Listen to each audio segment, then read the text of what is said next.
오늘 말씀은 고린도전서 우리 3장 이제 마지막 부분을 보도록 하겠습니다. 3장 21절부터 23절까지 신약성경 266면 21절부터 읽겠습니다. 그런즉 누구든지 사람을 자랑하지 말라. 만물이 다 너희 것임이니라.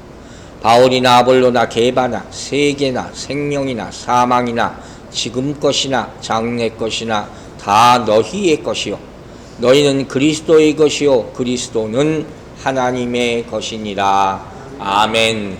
자, 오늘 말씀은 뜻 보면 쉬운 것 같으면서도 조금 앞뒤가 안 맞는 듯하게 느껴지는 그런 말씀도 있습니다. 우리 지난주에 인간의 지혜에 대한 말씀을 들었어요. 요새 지혜에 대한 말씀을 참 많이 들어서 참 감사합니다.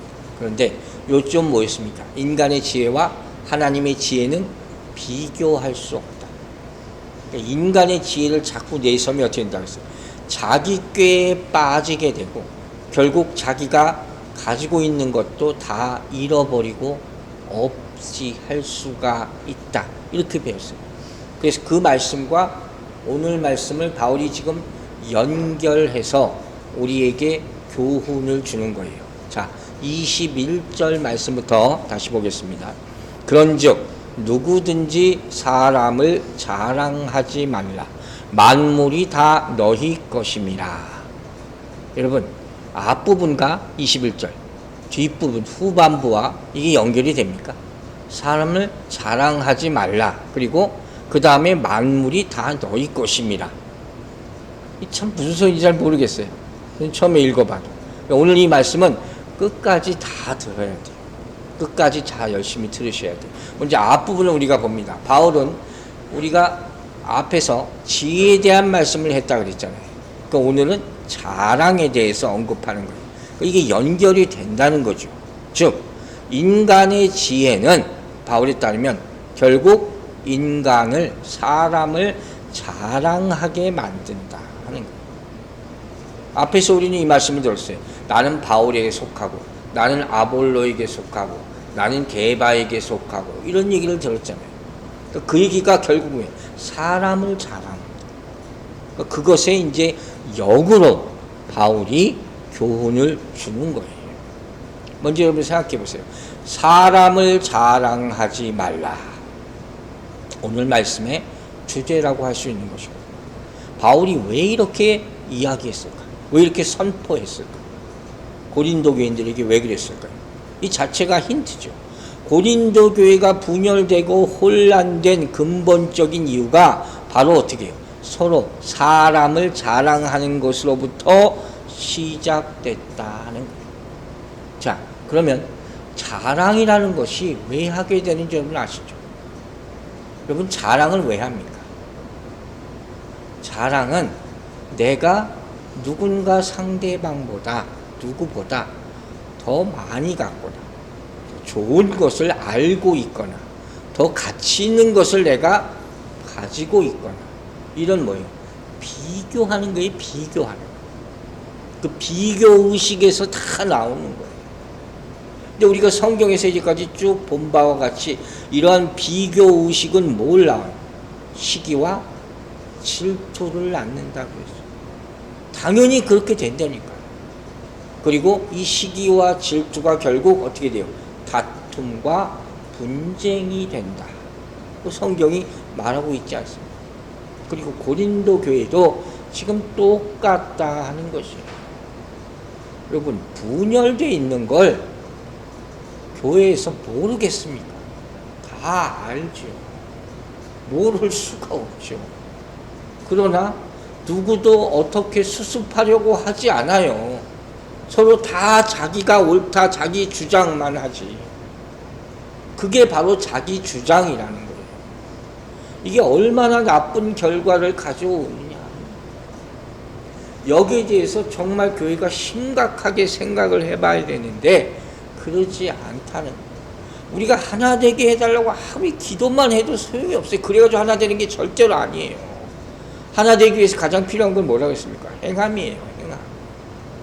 함께 일을 하는 것부터 하나됨이 시작되는 거예요. 자, 그럼 성경에 이런 예가 많이 있거든요. 자기 자랑으로 말미암아 어떤 결과를 가져오는지. 좋은 결과는 하나도 없어요, 보니까. 아주 흥미로우면서도 안타까운 예를 하나 들겠습니다. 구약에서 사무엘하 14장 25절 26절 말씀 보세요. 온 이스라엘 가운데서 압살롬 같이 아름다움으로 크게 칭찬받는 자가 없었으니 그는 발바닥부터 정수리까지 흠이 없음이라. 그의 머리털이 무거움으로 연말마다 깎았으며 그의 머리털을 깎을 때 그것을 달아본즉 그의 머리털이 왕의 저울로 200세겔이었더라. 자, 그 당시에 보면 압살롬이 당시 누구보다도 외모가 출중한 자였다는 거예요. 특별히 26절의 이 말씀을 보면 머리털의 아름다움에 숱이 많고 막 윤기가 흐르고 남자도 그러냐 봐요. 그걸로 아주 인물도 출중하고 발바닥부터 다 빠지는 데가 하나도 없었다 하는 거예요. 이게 압살롬의 자랑, 다윗의 아들이잖아요. 압살롬의 자랑이고 사람들이 그를 막 찬양했어요. 다윗도 젊었을 때 인물이 출중하다 그랬는데 다윗보다도 더 출중했나 봐요. 근데 여러분, 스토리가 어떻게 됩니까? 결국 압살롬이 반역을 합니다. 아버지 다윗을 반역해요. 그래서 싸움이 일어나는 거예요. 그 압살롬이 져서 도망가죠. 그러다 죽어요. 근데 여러분, 어떻게 하다 죽는지 아세요? 어떻게 하다 죽는지 나와 있어요. 여러분 보세요. 한번 본문을. 사무엘하 18장 9절을 보면 간단히 제가 얘기할게요. 낙이 타고 도망치다 어떻게 돼요?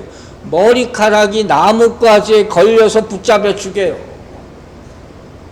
얼마나 참 기가 찬 노릇이에요. 즉 무슨 얘기입니까? 자기가 자랑하던 것이 그를 죽게 만들었다. 우리 옛날 어렸을 때 그런 얘기 많이 들었잖아요. 뿔 달린 사슴, 아름다운 뿔을 가진 사슴이 있는데 맨날 자기 뿔에 도취해서 강물에 비춰봐요. 그래서 사자가 막 죽이러 오니까 막 도망쳐가서 어떻게 돼요? 뿔에 걸려서 사슴도 죽어요. 자기가 그렇게 자랑하고 도취해 있는 거예요. 이게 우리는 이걸 조심해야 되는 거예요. 그게 오히려 나를 공격하는 것이 되고 나를 죽이는 것이 될 수 있다. 오늘은 그 얘기예요. 여러분, 우리가 교만하지 않은 자랑이라는 게 있을 수 있을까요? 자랑은 누구나 하고 싶은 거예요. 이게 자연스러운 것 아닙니까? 잘할 수 있는 걸 나타내고 싶은 게 인간의 심리거든요. 무조건 저는 나쁘다고 할 수 없다고 생각해요. 근데 문제는 뭐예요? 자랑과 교만이 다르다는 거죠. 돈이 많은 집들이 있어요. 제가 한국에 있을 때 그런 분들, 선배나 친구나 그런 사람들 봤거든요. 근데 보면 정말 집안이 화목한 집안을 못 봤어요. 재판에 걸려있는 사람들 엄청나게 많습니다. 재산 싸움이라서 정말. 가정법원이 그것 때문에 항상 난리예요. 돈 때문에. 여러분, 명예 어떻습니까? 하루아침에 떨어져요. 하루아침. 특별히 정치하는 사람들 보세요. 건불 10년이라 그랬어요. 10년 이상 갈 수가 없네요. 10년이 뭡니까 요새는. 그렇게 무서운 거예요. 건강 자랑하지 말라 그러죠. 힘 자랑보다 어리석은 게 없다 그랬어요. 잘못하면 남을 다치게 할 수도 있다는 거예요. 또 머리 똑똑하다고 자랑하지 말라. 그것 덕스러운 사람 하나도 없다. 다 이런 약점들이 있는 거예요. 여러분, 자랑의 반대가 뭐겠습니까? 자랑의 반대. 몰라요? 굳이 우리가 얘기하자면 뭐예요? 겸손이죠. 겸손. 예수님의 성품 가운데 가장 아름다운 성품이 바로 겸손이라. 겸손하면, 예수님의 성품하면 바로 떠올리는 게 뭐예요? 바로 빌립보서 2장 말씀이죠. 다시 한번 인용합니다. 너무 중요한 말씀이라 제가 오늘 다시 한번 써봤어요. 2장 5절 6절 그리고 8절이에요. 너희 안에 이 마음을 품으라. 곧 그리스도 예수의 마음이니 그는 근본 하나님의 본체시나 하나님과 동등됨을 취할 것으로 여기지 아니하시고 포기했다는 거예요. 어디까지 포기하셨냐? 사람의 모양으로 나타나사 자기를 낮추시고 죽기까지 복종하셨으니 곧 십자가에 죽으심이라. 이게 겸손, 이게 낮아짐이에요. 가장 아름다운 겸손의 모습이라는 거예요. 여러분, 은혜를 사모하십니까? 그러면 겸손하시기 바랍니다. 겸손한 자에게 하나님의 은혜를 베푸신다고 성경이 약속하고 있기 때문이에요. 야고보 사도의 말씀을 보세요. 야고보서 4장 6절이에요. 그러나 더욱 큰 은혜를 주시나니 그러므로 일렀으되 하나님이 교만한 자를 물리치시고 겸손한 자에게 뭘 줘요? 은혜를 주신다 하였느니라. 믿으시면 아멘 하시기 바랍니다. 겸손이라는 것이 하나님의 축복을 담는 그릇이라고 그랬어요. 하나님의 방식으로 주시는 축복이 있어요. 그게 은혜죠. 그걸 누가 누릴 수 있어요? 겸손한 자만이 누릴 수 있다. 본문을 제가 묵상하면서 여러 가지 생각을 많이 했는데 우리가 중요하게 알아야 될 것이 있더라고요. 즉, 어떻게 하면 우리는 겸손하게 살 수 있을까? 어떻게 하면 교만치 않고 자랑하지 않으면서, 사람을 자랑하지 말라고 본문에서 얘기했잖아요. 어떻게 하면 이렇게 살아갈 수 있을까 하는 거예요. 성경을 바탕으로 제가 크게 두 가지 말씀을 오늘 나누려고 합니다. 어떻게 하면 교만하지 않고 겸손하게 살아갈 수 있을까? 먼저 첫 번째, 스스로 자기 교만을 버려야 돼요. 계속 노력하라는 거예요. 너무도 당연한 것 같지만 이게 쉽게 되는 게 아닙니다. 스스로 자기 교만을 버리라. 예수님께서 그 모델을 보여주셨죠. 아까 빌립보서 2장 5절부터 읽으면서 제가 7장을 빼먹었어요. 자, 7절, 2장 7절 말씀 보세요. 어떻게 하셨는지. 오히려 자기를 비워 종의 형체를 가지사 사람들과 같이 되셨고. 여기 답이 있는 거예요. 어떻게 하라고요? 내가 겸손하게 교만을 버리려면 내 자아를 비우라 하는 거예요. 그리고 어떻게 해요? 예수 그리스도의 옷을 입으라 하는 거예요. 이렇게 해야 돼요. 내 것만 버린다고 되는 것도 아니죠. 채워지는 것이 있어야죠. 새롭게 갈아입는 것이 있어야죠. 그 예수 그리스도라는 옷으로 완전히 입고 보호해야지 비로소 겸손하신 예수 그리스도의 성품을 담을 수 있다는 거예요. 그래서 닮아가는 거예요. 여러분, 바울은 정말 이것에 대해서 고민을 굉장히 많이 했을 것이라고 보여져요. 왜? 바울이야말로 이 사람 지식인이에요. 아는 것 많은 사람, 배운 것 많은 사람, 이미 가진 것 많은 사람이에요. 출신 성부터 사실 따져보면 그렇죠. 바리새인 중에 바리새인이고, 가말리엘 문화고, 로마 시민권을 가지고 있고, 율법의 정통한 절 다 가진 사람이에요. 그러니까 이 사람이 겸손하기가 절대로 쉬운 것이 아니라는 거예요. 그러면 내가 어떻게 하면 겸손할 수 있을까? 교만을 버릴 수 있을까? 이 사람이 예를 따라가 보면 되잖아요. 자, 어떻게 따라가는지 보세요. 빌립보서 3장 7절 8절 보세요. 잘 아는 얘기죠. 그러나 무엇이든지 내게 유익하던 것을 내가 그리스도를 위하여 다 해로 여길 뿐더러, 그리스도를 위하여 다 해로 여긴다. 나에게 유익하다고 생각했던 것을 다 버려버리는 거예요. 이게 나쁜 것이다, 그렇게 생각하라는 거예요. 이건 마인드셋을 바꾸는 거예요. 이건 능동적으로. 또 그 다음에 뭐라고 해요? 또한 모든 것을 해로 여김은 내 주 예수 그리스도를 아는 지식이 가장 고상하기 때문이라. 내가 그를 위하여 모든 것을 잃어버리고 배설물로 여김은 그리스도를 얻고. 유명한 말씀이잖아요. 똥같이 여겼다. 다른 모든 것들은 다 배설물처럼 여겼다. 왜? 그 이유가 있어야 돼요. 이게 억지로 됩니까, 여러분? 어떻게 하면 이럴 수 있어요? 어떻게 하면 다른 모든 것들, 나를 지배하고 나를 주장해왔던 것들을 배설물처럼 여길 수 있을까? 예수 그리스도 한 분만을 내가 사랑해야 되는 거예요. 그분만을 진짜 사랑하게 되면 다른 것은 다 악취가 난다는 거예요. 이게 진짜 믿음이에요. 이게 진짜 사랑이라는 거예요. 그러면 나는 저절로 주님 앞에서는 나는 아무것도 아닙니다. 벌레만도 못합니다. 이게 저절로 나옵니다. 이걸 어떻게 억지로 이걸 할 수가 있습니까? 하나님을 높이는 여러분들 되시기를 주의 이름으로 축원합니다. 이게 물론 참 쉽지 않았겠죠. 바울도 쉽지 않았을 거예요. 의식적으로 그렇게 하려고 노력도 많이 했을 거고, 또 성령의 감동을 받으니까 자연스럽게 되는 거죠. 신앙적으로 이게 철저한 자기 부정이에요. 그러면서 어떻게 돼요? 바울이 그 이름이 원래 뭐였어요? 사울이었다가 어느 순간부터 바울로 바뀌죠. 사울의 의미는 뭡니까? 큰 자. 바울의 의미는 작은 자. 이렇게 바뀌는 거예요. 이름이 바뀐다는 건 엄청난 변화죠. 우리에게도 이런 변화가 일어나게 되기를 주의 이름으로 축원합니다. 겸손하게 되는 것이죠. 내 교만을 버리는 것이 필요하다. 이 첫 번째. 또 하나, 우리는 어떻게 하면 겸손하게 살 수가 있을까?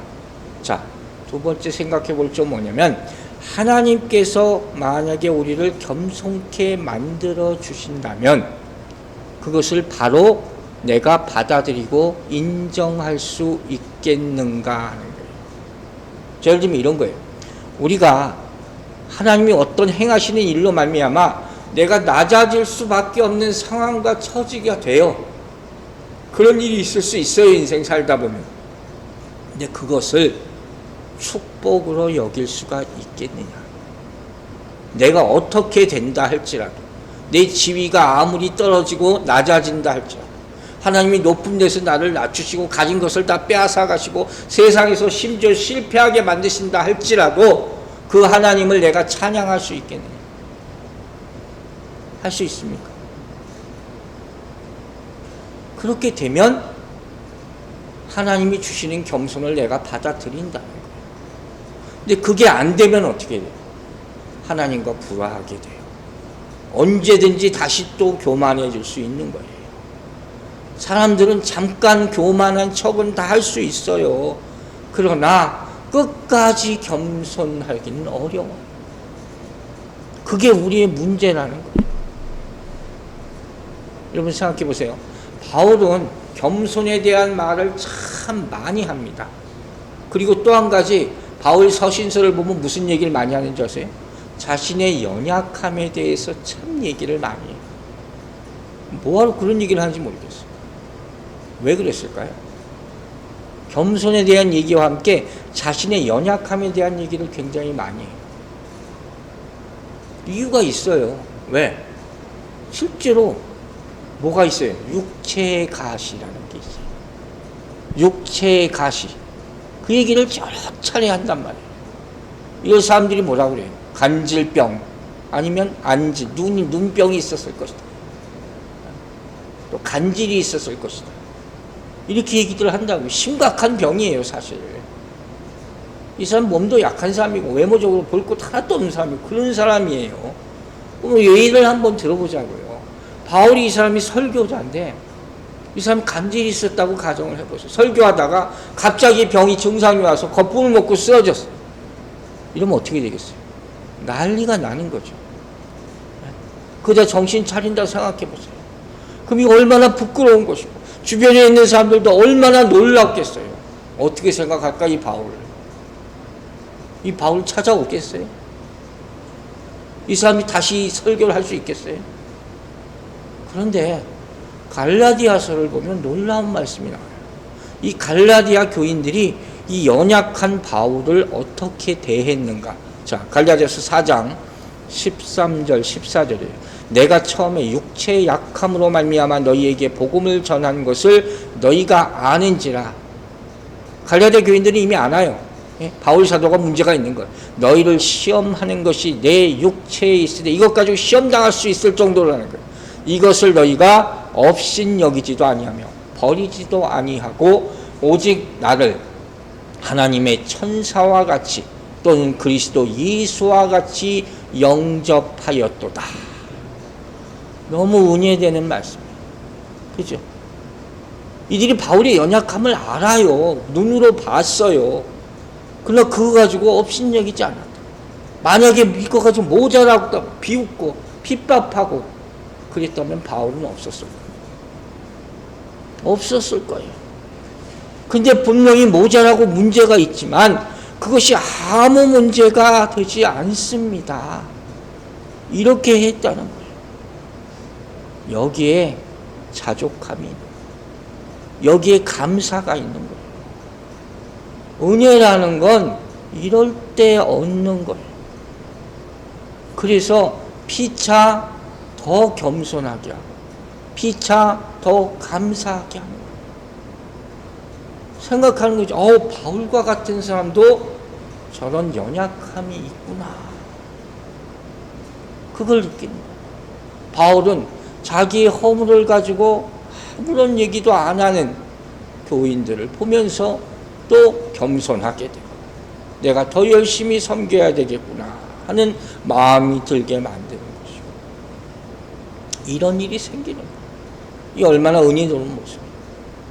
이 바울의 겸손은 점점 더 깊어져요. 자 보세요. 고린도후서 12장 5절 내가 이런 사람을 위하여 자랑하겠으나 나를 위하여는 약한 것들 외에 자랑하지 아니하리라. 여러분이 약한 것을 자랑해 본 적이 있습니까? 사람들은 이렇게 못해요. 왜? 무시당하는 거 정말 우리는 싫어하거든요. 자존심이 있기 때문에. 근데 바울 이 서신을 보면요. 점점 이렇게 얘기해요. 한평생 자기 약점을 얘기하면서 살아요. 마치 도대체 나를 겸손하게 만드는 것이 뭐가 있을까? 이거 연구한 사람 같아요. 더 보세요. 고린도후서 12장 7절에 이렇게 또 얘기합니다. 여러 계시를 받은 것이 지극히 크므로 너무 자만하지 않게 하시려고 내 육체의 가시 곧 사탄의 사자를 주셨으니 그 육체의 가시 얘기 나오잖아요. 이는 나를 쳐서 너무 자만하지 않게 하려 하심이니라. 여러분 이 결국 무슨 얘기인지 알아요? 나를 겸손하게 만드는 것이 그게 은사예요. 그게 은사예요.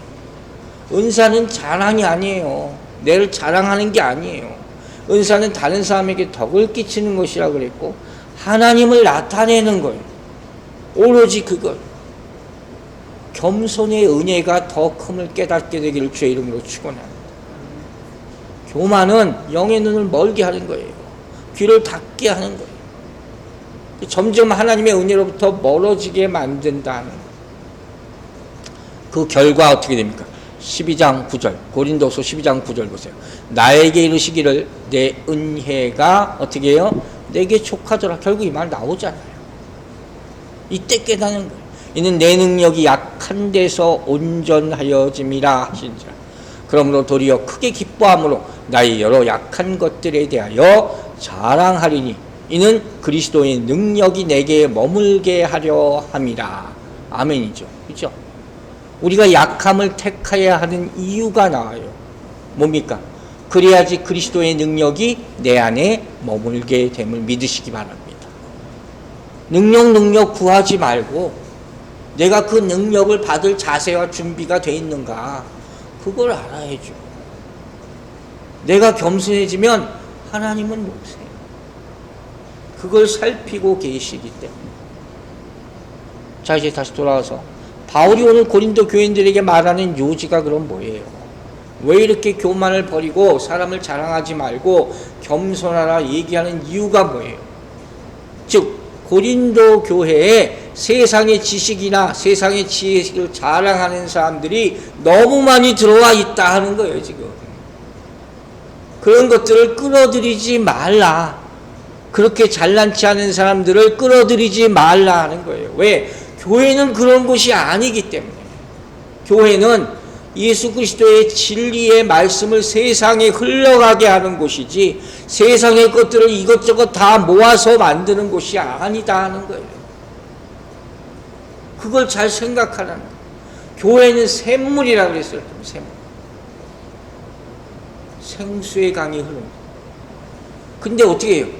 유원지 같이 만들어 놨다는 거예요. 완전 잡탕이 돼버렸다.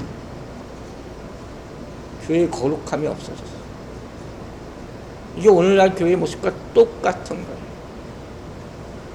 여러분 저도 한국 사람이지만 한국 사람들 머리도 좋고 빨리빨리 일자하고 하는데 이런 거 있어요. 별로 안 좋은 습성. 뭔가 희귀한 것만 보면요, 하루아침에 우르르 몰려가가지고 그 귀하고 유니크한 것을 어떻게 해요? 아주 흔한 것으로 만들어버려요. 참 그 재주예요, 재주. 별로 안 좋은 재주. 벌써 오래전부터 다 아시잖아요. 뭐 고사리 어디서 난다고. 고사리 그 다음날 가면 고사리가 싹 다 없어져. 또 한국은 요새 유명한 맛있는 식당 이런 거 찾아가는 것도 난리라고 그러더라. 아주 유니크한 곳인데 거기를 아주 그냥 이제 사람들이 들어오지도 못하는 곳으로 만들어버립니다. 왜 이 얘기를 하는지 아시겠죠? 교회는 유일한 곳이에요. 이걸 잊지 말아야 돼요. 교회는 세상과 같지 않다는 개념을 요새 사람들은 모른단 말이에요. 그걸 지켜야 되는 거예요. 왜? 교회는 하나님이 지으셨기 때문에. 근데 여기다 이것저것 다 들여다가 좋다고 생각하는 거 갖다 입히려고 그러니까 이게 되냐? 교회는 우리가 좋게 만들 수 있는 곳이 아니에요. 절대로 그렇지 않아요. 이거 잘못된 생각이에요. 고린도 교회가 그렇다는 거예요. 교회는 절대로 세상을 닮아가는 곳이 아닙니다. 세상의 성령의 역사를 나타내고 증거하는 곳임을 믿으시기 바랍니다. 그래서 우리가 할 일은 뭐예요? 이 생수의 강을 지키는 것.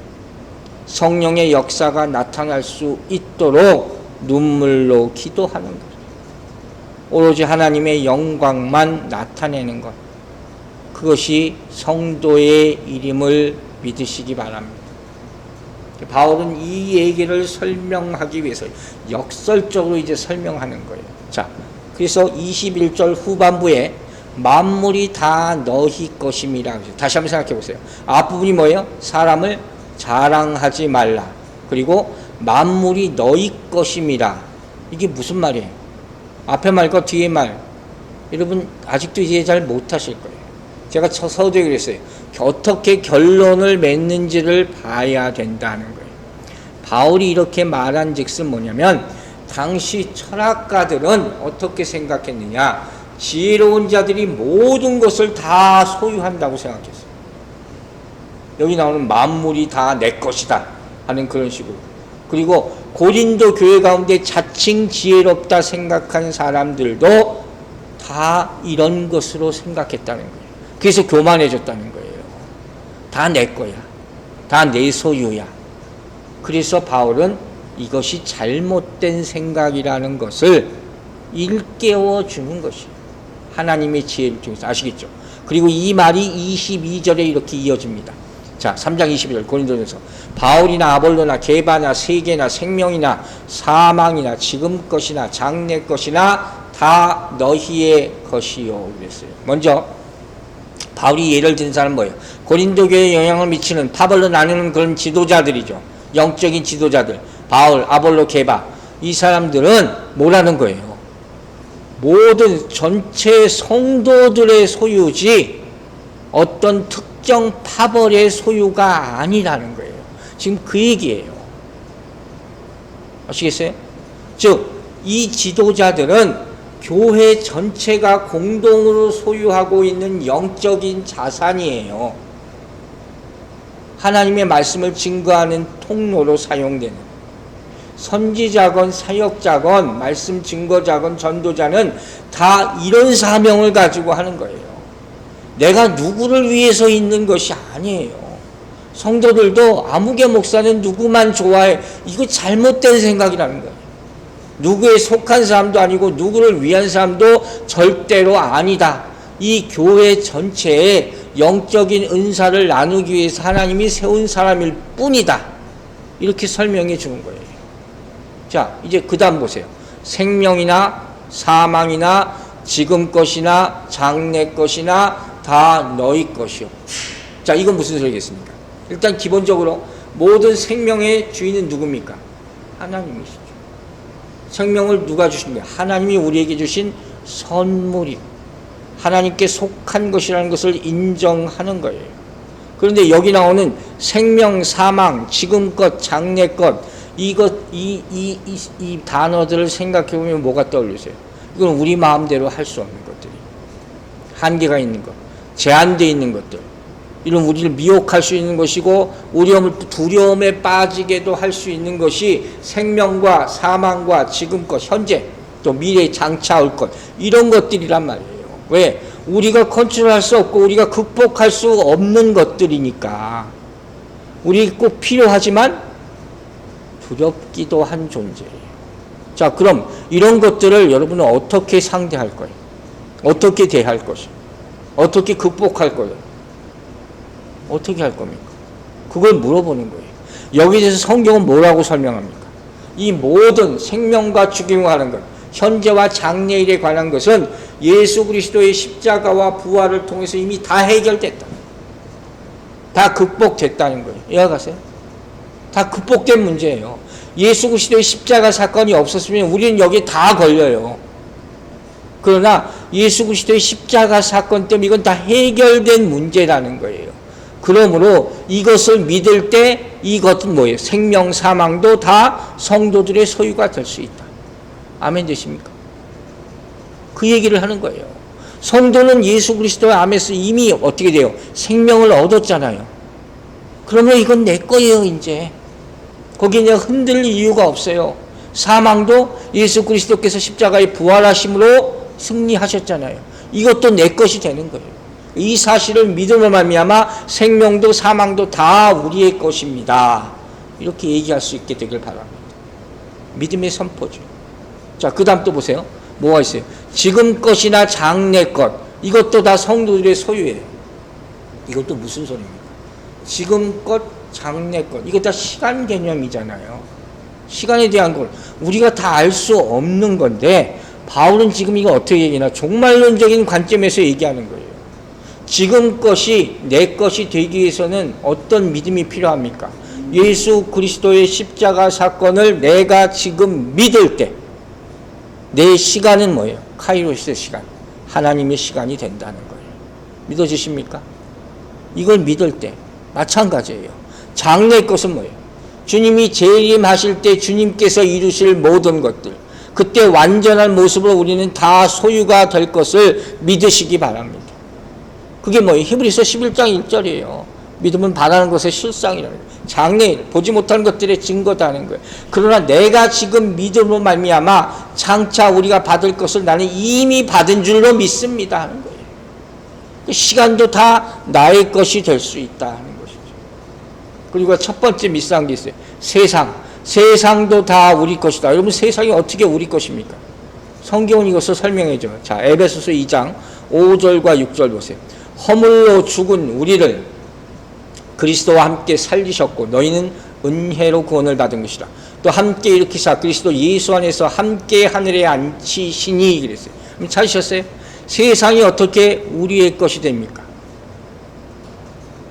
어떻게 됐어요? 마지막에 예수와 함께 하늘에 앉히시니, 우리들은 예수 그리스도와 함께 이미 하늘 보좌에서 세상을 통치하게 되었음을 믿으라 하는 거예요. 그러면 세상은 누구 거예요? 우리 것이 되는 거죠. 우리의 소유다 하는 거예요. 하나님이 우리를 지으실 때 생육하고 번성하라, 다스리라, 이미 창세기에 말씀하신 거잖아요. 죄 때문에 이것을 우리가 힘을 잃어버리고 잊어버린 것이지, 믿을 때 그 힘과 능력이 회복될 것이라는 거예요. 우린 통치자로 살아가는 거예요. 하나님이 그렇게 지으셨기 때문에. 자, 그렇다면 문제가 하나 있어요. 그럼 다 우리 것이라 그랬으니까 우리 마음대로 살아도 되느냐? 그건 아니라. 자, 23절 봅니다. 고린도서 3장 23절. 너희는 그리스도의 것이요 그리스도는 하나님의 것이니라. 먼저 세상의 모든 것을 우리가 다 소유하고 있다 할지라도 우리는 결국 그리스도에게 속한 자일 뿐이다.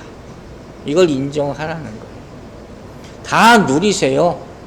그러나 그리스도 안에서. 이 얘기죠. 그래서 바울 사도가 로마서 14장 8절에서 이렇게 고백해요. 우리가 살아도 주를 위해 살고 죽어도 주를 위하여 죽나니 그러므로 사나 죽으나 우리가 누구 거예요? 주의 것임이니라. 정확하게 고백을 하죠. 이 소유관계, 이걸 항상 고백해야 돼요. 나는 누구의 것입니까? 예수 그리스도의 것입니다. 마지막에 얘기하는 게 뭐예요? 그리스도는 하나님의 것입니다. 이건 무슨 소리입니까? 우리는 주님의 것이고 주님은 하나님의 것이다. 신학적으로 복잡하게 생각할 게 없어요. 예수 그리스도는 하나님의 아들이잖아요. 그리고 하나님이 이 땅에 보내신 분이고 모든 영광을 아버지께 돌려주시는 그 모습이에요. 그걸 얘기하는 거예요. 우리가 삼위일체, 트리니티라는 말을 설명할 때 성경에서 가장 어려운 것 중에 하나라 그래요. 그걸 어떻게 제가 가끔 설명을 합니까? 기능적으로 생각하시라는 얘기를 해요. 삼위라는 게 위치가 세 위치라 그랬잖아요. 성부, 성자, 성령. 각각 기능이 틀리다는 것이에요. 또 하나는 뭐예요? 아버지로부터 from Father, 그죠? 예수 그리스도를 통해서 through Jesus Christ. 마지막에 뭐예요? 성령에 의해서 by Holy Spirit이라고. 이 기능적인 관계예요. 그러나 출발은 누구로부터요? 아버지로부터. 예수 그리스도를 통해서 성령의 도우심을 받아 아버지의 뜻을 행할 수 있는 거죠. 결국 모든 영광은 창조주시오 주권자, 구원자신인 아버지께 돌려드리게 된다. 그 말씀이에요. 오늘 말씀을 정리합니다. 여러분, 참된 지혜로운 자가 된다면 어떻게 해야 되느냐? 내 정체성을 알아야 돼. 내 근본이 어디로부터 왔는지 이걸 알아야 돼. 내가 누구로부터 왔는지, 누구에 속해 있는지 알지 못하면서 아무리 많은 것을 내가 알고 있다 한들 그것이 참된 지혜가 아니라는 거예요. 가장 중요한 고백이 있어요. 뭡니까? 아버지께서 나의 주인 되신다. 하나님을 아는 지식, 잠언에 나오죠.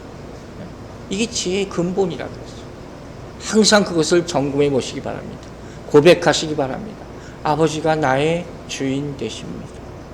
여기서부터 모든 지혜가 출발하는 거예요. 우리 농부의 비유를 들었잖아요. 농사의 이치라는 게 이런 거예요. 농사에 필요한 게 뭐예요? 햇빛이 있어야 되고, 비가 내려야 되고, 땅이 있어야 되고, 씨가 있어야 되고, 이런 것들 다 필요해요. 다 누가 주시는 겁니까? 하나님이 주십니다. 우리가 준비하는 건 아무것도 없습니다. 그래서 농부는 겸손할 수밖에 없는 거예요. 절대로 교만할 수가 없어요. 농부한테 가서 물어보세요. 올 농사가 어떻게 될 것 같습니까? 어떻게 알아요? 그 말도 안 되는 거죠. 물고기 잡는 사람들 어부도 마찬가지예요. 물고기 많이 낚을 것 같습니까? 모르는 거예요. 날씨를 어떻게 다 예측합니까? 하나님의 손에 달린 것이라는 거예요. 우리가 왜 이렇게 교만하게 됐습니까? 현대 문명이 이렇게 만든 거예요. 기술의 발달이라는 것이 어처구니없이 이렇게 만드는 거예요. 대자연의 힘을 다 잊어버리게 만들었어요. 하나님이 없다, 필요 없다, 이렇게 만드는 거예요. 그래서 더 이상 하나님을 찾지 않고 하나님의 지혜를 구하지 않게 되었다. 여러분, 오늘 대통령 취임식 보신 분 있는지 모르겠어요. 우연히 봤는데 뭐 다른 거 먹고, 그래서 제가 하나 감동받은 건 마지막에 그 남자 가수고 유명한 사람인데 이름 잘 생각이 안 나고 어메이징 그레이스를 그거 듣고 감동했어. 그 사람들이 와서 기도하고 찬양한 그대로 실천하게 되기를 바랍니다.